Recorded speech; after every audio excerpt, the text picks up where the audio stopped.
guerre, elles étaient potentiellement utilisables.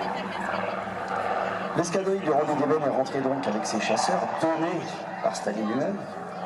Il les a posés au Bourget, mais très vite on a plus su les entretenir. Ils ont été poussés dans les églises, brûlés. Largement utilisé pendant la Seconde Guerre mondiale en effectuant des missions absolument diverses. Il aura été utilisé par plus de 25 pays différents, y compris comme avion de transport civil. Quand vous le regardez alors qu'il arrive vers nous, si on le coupe en deux, on peut se dire que le bas de cet avion, c'est un bateau, et le haut de cet avion, eh ben, c'est un avion. Ça en fait un hydravion absolument parfait et à l'intérieur duquel on a quand même pas mal de place avec surtout deux grands hublots à l'arrière, absolument idéal pour le renseignement et l'observation.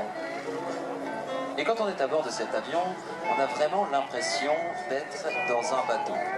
C'est du métal, c'est des lignes entières de centaines de rivets qui s'entremêchent les uns avec les autres et finalement ça donne une sensation de sécurité. L'avantage de l'hydravion, c'est qu'on peut se poser absolument partout et c'est que si jamais on doit aller porter assistance à un pilote qui s'est éjecté, même à longue distance, on ne va pas dire qu'il s'est éjecté, on va dire un pilote qui a sauté en parachute parce qu'il n'existe pas encore de ces éjectables à cette période.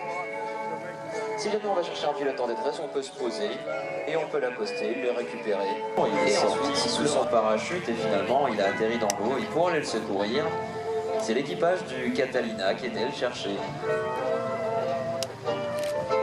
En fait, l'équipage du Catalina, il a été abattu et il a dû lui-même être secouru. Il a été secouru après avoir dévié pendant 6 jours en mer.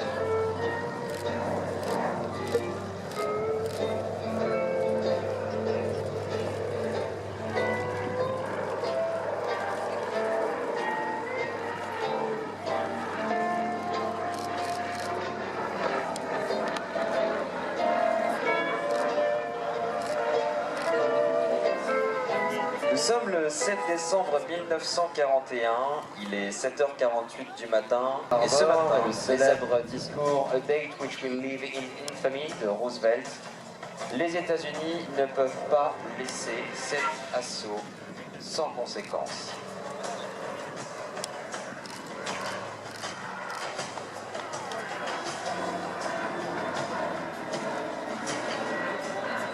December 7th, 1941, a date which will live in infamy. The United States of America was suddenly and deliberately attacked by naval and air forces of the Empire of Japan. The attack yesterday on the Hawaiian Islands has caused severe damage. I regret to tell you that very many American lives have been lost. As Commander-in-Chief of the Army and Navy, I have directed that all measures be taken for our defense. But always will our whole nation remember the character of the onslaught against us, no matter how long it may take us. Overcome this premeditated invasion. Les Japonais étaient encore tout puissants dans leur zone d'influence autour de l'Empire du Japon et l'amiral Yamamoto veut absolument attirer les Américains dans un piège avant de déclencher l'offensive avec 200 bateaux, dont 8 porte-avions. Le problème, c'est que les Japonais n'ont pas pu mener à bien leur mission de reconnaissance alors que les Américains, eux, à l'aide des Catalina, ils ont pu faire des vols de reconnaissance et en plus de ça, grâce